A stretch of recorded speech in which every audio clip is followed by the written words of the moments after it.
But Jaime, we will end the show here with our college football edition of Buy or Sell, brought to you by our favorite partner, Panini. If you haven't bought your trading cards, if you haven't invested in trading cards, you're way behind. This is what millennials do instead of the stock market. We invest in trading cards, we invest in memorabilia, and we invest in shoes. Okay, these are the three things. That's what Forbes told me. That's what millennials are investing in as currency. So please check out PaniniAmerica.net and please buy some of the Arch Manning trading cards. They're exclusively only on. Look at Jaime with the trading cards. I got some with me now. That's my guy. That's what I like to see. All right, I got a new one, by the way. I know it's not part of the show, but I will show let's a new, see. very, very fun. Oh, I love a card from reveal. This is excellent.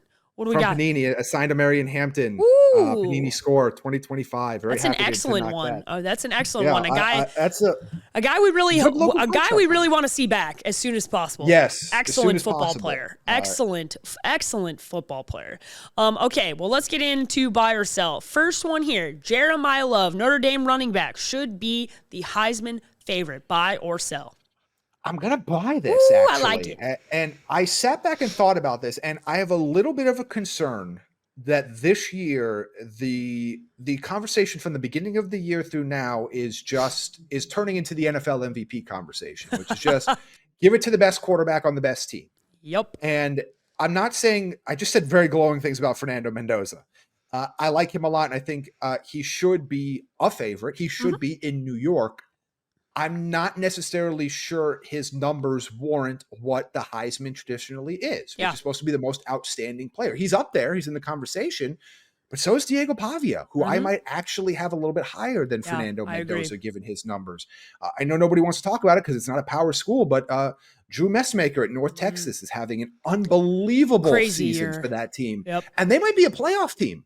I mean, right now, JMU, like, there's a weird scenario here where the ACC champion is not in the playoff. Yeah. Like, there's a very real chance with some of these group of 5 teams that are playing really well, like James Madison in North Texas and others. So, but Jeremiyah Love has really, really turned things on lately. Obviously, Notre Dame, after losing their first couple games of the season, looks like they're going to run the table here the rest of the way. He just came off an unbelievable performance against Illinois. Yeah.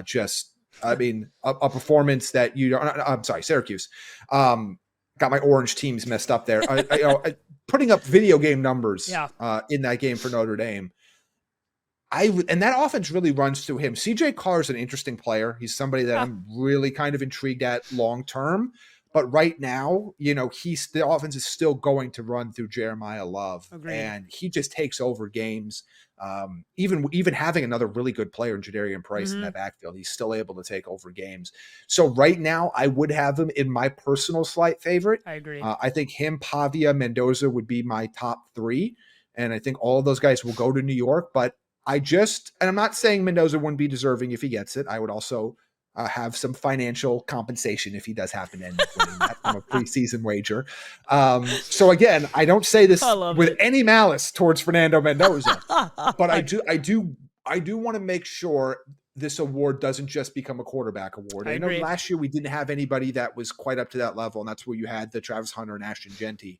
But I want to this year, it felt like they've just been hell-bent on just giving this to a quarterback from the very beginning. If you've watched 100%. The odds for Heisman, they've been hell-bent on giving this to a quarterback. And I think Jeremiyah Love is just as deserving, if not more deserving, than the other top quarterbacks. So that would be my top 3 now. Love, Pavia, and Mendoza in that order. I like it. I'm also buying, Jaime. I totally agree with you. The other part of this is the Heisman conversation is a little bit about also the storyline, right? Who the guy is as a person, who they are off the field. That plays a factor when you're talking about likability and these guys who get voted in. Jeremiyah Love's got an exceptional story, how he grew up, who he is as a person, kind of being a different kid. And if you've ever seen an interview with Jeremiyah Love, it is pretty much impossible not to fall in love with the kid, no pun intended, because he's just such a likable person. And it's actually incredible to me. I think part of the factor is that Notre Dame is also not doing like what we saw last year at Boise State. He has to split carry still, and he's still doing this because they've got two great running backs. And I think that also needs to be a factor. This isn't a situation like with Boise State and Ashton Genty where Jeremiyah Love's just getting all the touches. If he got all the touches, he would be putting up those numbers. I mean, it's just totally insane. So I think Jeremiyah Love has to be the Heisman favorite as of right now. All right, the one I'm most excited to ask you about is this one. Mississippi State upsets Ole Miss in the Egg Bowl. Buy or sell, Jaime? Buy. You're going to say buy. I'm going to say buy. You know what? I'm going to say buy. And here's why. Yes. And this is not a football take. This is a vibes take. I think Lane Kiffin is gonzo. Yeah, 100%. I think he is gone. Yep. And I think that locker room knows he's gone. Correct. And I think that locker room and we've seen a few likes or retweets or comments here and there on various social media that kind of indicates that they're a little bit upset, as they should be, with the 100%. Way that Lane Kiffin and the circus that's around, quite frankly, maybe one of the best Ole Miss teams that they've ever fielded. Yeah, for sure. And nobody's talking about that. Nobody's talking about them making the playoffs. Nobody's talking about them winning the SEC. They're talking about where Lane Kiffin is going to coach next. And I think that that's a massive distraction. Huge. It's a massive distraction for a lot of young men. Like these are not NFL professionals. These are not players that have been through this. This is a massive distraction. Mm-hmm. And you're in Starkville, and which is not the easiest place of all time to play. And I know that as an ASU fan, not the easiest place of all time to play. Damn cowbells. Them damn cowbells that they be playing with there at Mississippi State. And this is their Super Bowl. 100%. And are they the more talented team? No. Are they the better team? No. But may they be the more focused and driven team? Maybe. I'm with you. And I think there's some weird just energy around Ole Miss right now. And I think there would kind of be a little funny if they lose this game and then the next day Lane Kiffin leaves. Like there's just some weird thing of like they wait till he loses a game that they shouldn't lose and then gets hired to a ridiculous contract somewhere else.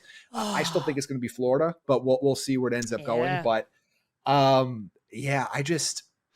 look, I would not be surprised. Maybe the other side is that, they're pissed off over on the other sideline and they're going to show we don't need Lane. We can put up 50 points ourselves. It doesn't matter. But this is a lot of distraction. It's been weeks now. They didn't even get to play last week.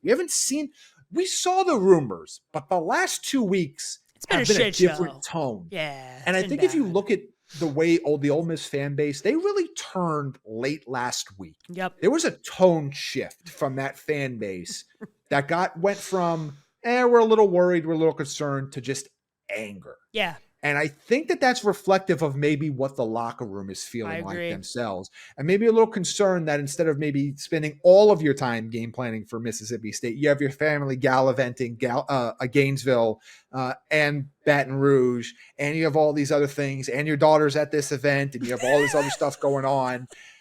And quite frankly, if he was staying at Ole Miss, he could have solved this issue very easily. Very easily. It's the easiest thing he could have done.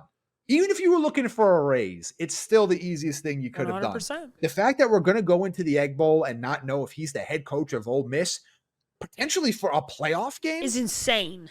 Yeah, it's insane. And I think that means he is out of here. And quite frankly, that kind of follows the Lane Kiffin playbook. If you've watched his time, go ask Al Davis. I guess you can't, but go ask from beyond the great Al Davis what he thought about Lane Kiffin. Yeah. And that run.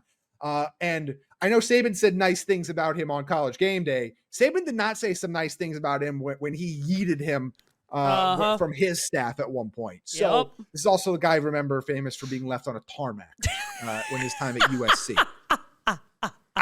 This to me is, honestly, people talk about the transfer portal. They talk about all sorts of stuff. This is everything that's wrong with college football. 100%. It's how Lane Kiffin is acting right now. I agree. With a great football team. With an opportunity to win a national championship, it is an absolute travesty for the Ole Miss program and just for college football in general. It is a travesty that there is a very competitive, a top program in college right now, that the head coach, instead of preparing for football, is flirting with other football programs.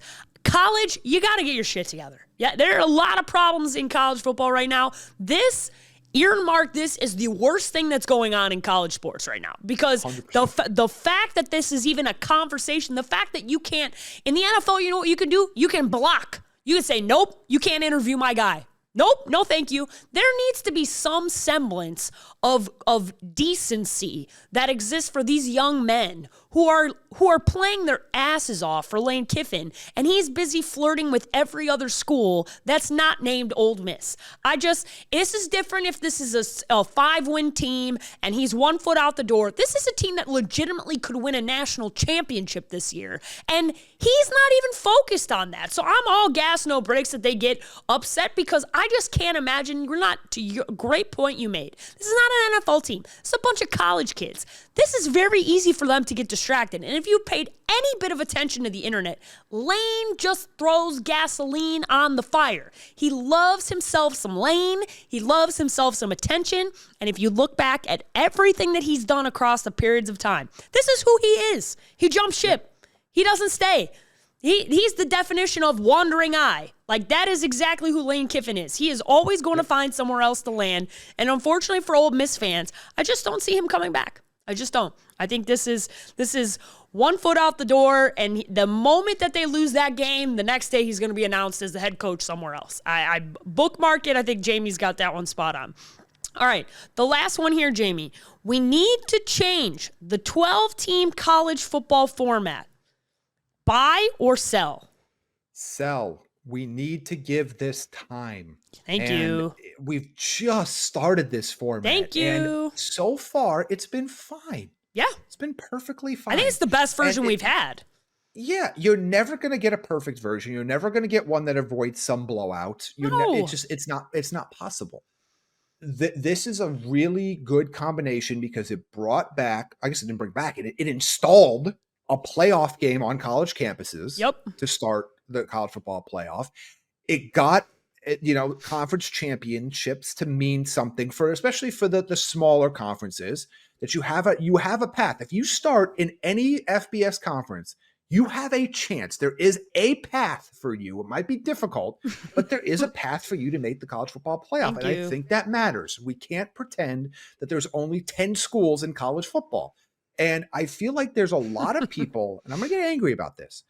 I feel like there's a lot of people that don't like college football. They like brands. Yep. They like the big brands. Ooh, I love this. They don't like college football. And what makes college football so exciting is the fact that it is chaotic. It's crazy. Anything can happen. There is, because of the experience level and all of the different schools and the youngness, the age of the players, there is high levels of variance, and it makes college football really, really exciting. Correct. I like that North Texas is having a great season. Me too. Has a potential Heisman candidate and can maybe make the playoffs. I like that JMU has continued its run from when it was an elite FCS school and is now looking like it's going to be a major player at the FBS level now. Yep. And they have a chance to make the playoffs.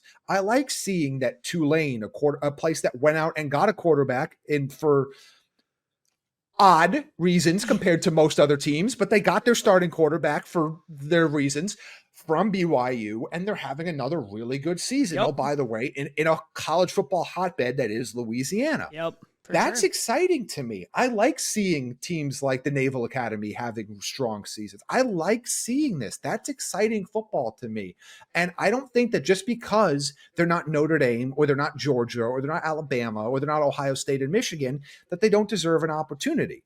I'm not saying that we need to put every single team that wins a conference in here. No. But I like what we have now. I feel like we have a good mix of making conference championships matter, a mix of integrating the traditional monster bowl games that have come to be what college football is about into these big moments. For sure. And also introducing a level of first round games at the home schools, and also having the recognition that I know we never want to think about this, but they are still technically students, and there are schedules and there are finals and there are times where schools are out of session, not just for the players, but for the fans. Hello. Like, these things all are what make college football great. College football wouldn't be fun if it was the NFL. It would just be a worse NFL. Correct. The environments, the variance, the underdog stories. look at college basketball. Nobody watches March Madness because, I hope Kentucky and Duke win. No, we watch them to lose. We watch Kentucky to lose. And Davidson and these schools that you don't even know where they geographically locate because you don't hear about them except for March Madness. You don't think about these schools. Where is Valparaiso? I didn't know before I moved to the Midwest where Valparaiso was. But they're fun teams in college sports. 100%. You might not know where North Texas is. I mean, I guess it's in North Texas, but you don't know what city North Texas plays in. You might not know where James Madison plays in. You might not realize Tulane is in a college football hotbed, but it matters. And what? If those teams get in and they get blown out by the 5 seed, so be it. So what? I watched the Power 4 team give up 70 points to Notre Dame. Correct. Jamie, I'm so happy. That was that was an epic tangent. That's my rant. That was an epic rant that was totally necessary because I feel like this group of people on the internet, I'm just going to call them the internet trolls. I'm going to group them all together. You're just not a happy group of people. It doesn't matter what happens. Y'all are going to bitch. Y'all are going to complain. So guess what? This version is a really good version. They're using the eye test. The committee's been showing that they're factoring in the things that are logical and sensical and make sense. They put good teams in. Can we just take a deep breath and watch this play out for one season before we already write off that everything sucks? Guess what? There's a lot of things going on in the world that suck. This is not one of them, okay? There's a lot of things you can complain about. College football is not one of them. We have Vanderbilt and all Indiana. We have teams that we have never seen be good. This is exciting. It's a great time to watch college football. There are a ton of problems with college, but one of the things that's not wrong is all the talent distribution that has happened with the transfer portal and with NIL and leveling the playing field in so many ways that we have not seen. And it has created an environment where a team like Indiana that has never been good, always been a basketball school, is now a top program in college football. This is exciting. You guys just like to bitch, man. It's just internet trolls. Yeah. So just find something else to complain about. The president gives you something to bitch about every day. So just go complain about that. We're not, I'm in my 30s. So there's a lot of people that are watching this that are way older than me. Yeah. We lived in a world where a computer decided that 2 teams got to play for the national championship, and that's all that mattered. Thank you. Bingo. That's how we used to determine a national champion. Thank you. Now, yes, the Rose Bowl meant more, and the Orange doesn't matter. It was shenanigans. That's how we determine a national championship. We have shared national championships. I have to continuously hear from the University of Michigan that the 1997 Nebraska championship that they won should be shared with them. No, it shouldn't. Okay, this was the shenanigans that they were doing back in the day. Made no sense. We saw 2 months ago, Auburn just decided they were going to claim 8 other national championships. Thank you. They just decided, hey, we're claiming national titles. Okay, cool, Auburn. What are we even doing? Literally, what are we doing? Is it perfect? No. Is there things they could do? Yeah, I do have suggestions of how we can improve the current format in terms of which teams get in and how we determine this, and maybe using some different formulas and all this other stuff. But this has been a really solid version. Yes, and I think the first version was really good. We're going to see the second one play out soon. The idea that you want to change this up without even seeing a second year of it is crazy to me. And I understand that I'm fighting a losing battle because guess who's sitting in this meeting with the College Football Playoff Committee? It's ESPN. And this is about TV deals. And it's about money. It's about adding more and more games. Correct. I understand that it's a losing battle. Yep. But what I'm saying is this format can work. Yep. Give it some time. Let it breathe. Correct. And also, as a side note, stop acting like only big name schools deserve the opportunity to be in the playoff. That part. There are a lot of smaller schools that have earned that right this year and play other good teams. You don't have to be in the SEC or the Big Ten to be worthy of playing in the playoff. I quite frankly think there are 2 or 3 Group of 5 schools that deserve to get in over the ACC champion this year, in my opinion, given the way that season is gone. I agree. And you know what? This format, if the committee desires and if the chips fall the right way over the final couple weeks of the year, including the conference championships, it theoretically could happen. It allows the committee the flexibility to allow that to happen. It doesn't just automatically assume because you're playing in the ACC or you're playing in the Big 10 or the SEC or the Big 12 that you automatically get to walk in. Yep. You don't. Nope. You probably will get in if you're in the Big 10 or the SEC, but technically you give them the flexibility for this. And I like that. I like that we can get some different teams in there because it matters. Because look at, last point, look at JMU. If JMU wasn't the powerhouse that it was at the FCS level and they came to FBS, does Signetti get the job at Indiana? And look at what he's built at that program. Thank you. JMU's current head coach is going to be a head coach at a Power 4 school next year. So you not only get the residuals of, yeah, it's good for this small school to get up, but where's Indiana if JMU isn't a good football team over the last decade? Like, there is, like, the pipeline matters. We can't keep just paying Lane Kiffin all this money to go to a new team every 3 years, or buy Lincoln Riley a new mansion in a different part of a state to get him to come over. Or, like, at some point you need a pipeline, and especially in the transfer portal era, you need a pipeline of talent. Correct. Jamie. And you need talent that plays, not just, we had a great, he was a 5-star 3 years ago, according to 247 Sports, or the guy that's playing out of his mind right now. Like, there's a kid from Western Carolina that might be a Heisman candidate quarterback next year, or if he lands somewhere, that could be the top quarterback in the portal. Oh, this is amazing. These things matter, and that's what makes college football great. And I hate that people are like, well, if we don't get the chance to watch Ohio State and Notre Dame play in the college football playoff finals, then this was a waste of a season. Gag. Like, no, it wasn't. No, it wasn't. Get over yourselves. And they still probably will play each other for the final. And Notre Dame will probably get boat raced by freaking Ohio State. So just relax. Yeah. Because guess what? We've put Notre Dame in a national championship game before, and they've gotten boat raced when they didn't deserve, i.e. Manti Te'o year. So just relax with everybody with their big brands and their big shenanigans that they have.